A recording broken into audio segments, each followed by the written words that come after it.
everyone, welcome back to Sunny Live Trend. Thank you so much guys for tuning in.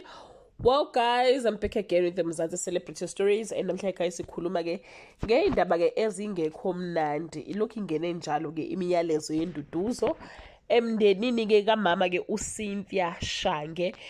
Umama uCynthia Shange guys simazi ngumabona kude wethu. Abadala ngisho ingane simazi kwesinye story edlala kusona as a main character wekade udeliwe kuleso story. So abanye abantu bebembiza ngokuthi udeliwe, saphinde sambona futhi kumbango as umama kaThandazo. Guys lapho ke ngiyacabanga ukuthi ngale generation yama 2000 iyamazi ke lapho kumbango. Bathi ke waqala la indimeni ke yeze entertainment ngeminyaka yawo 1970 wa crown as uMiss South Africa. Ungomunye ke wabantu ke ababa crown as uMiss South Africa. So guys bathi ke udlule emhlabeni ke seneminyaka engu-76 emva kokugula.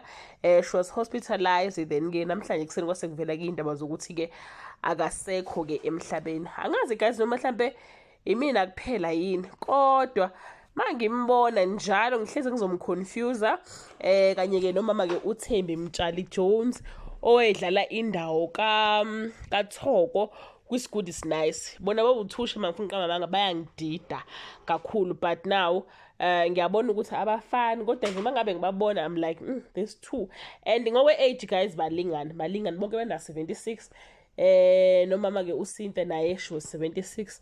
Mama uThembi Mtshali naye futhi una 76. Ngiba confuse kakhulu but ngiyabona ukuthi abafani. So guys yazi njalo ke indaba ezingekho mnandi ke ezingenini namhlanje kuseni ukuthi ke umama ke udeliwe akasekho ke emhlabeni noma kumama uCynthia Mtshali akasekho ke emhlabeni. Engazuthi ke umndeni wakhe ihlobo nabangani bangaduduzeka kulesi sikhathi ke esinzima kangaka. That brings us to the end of this video.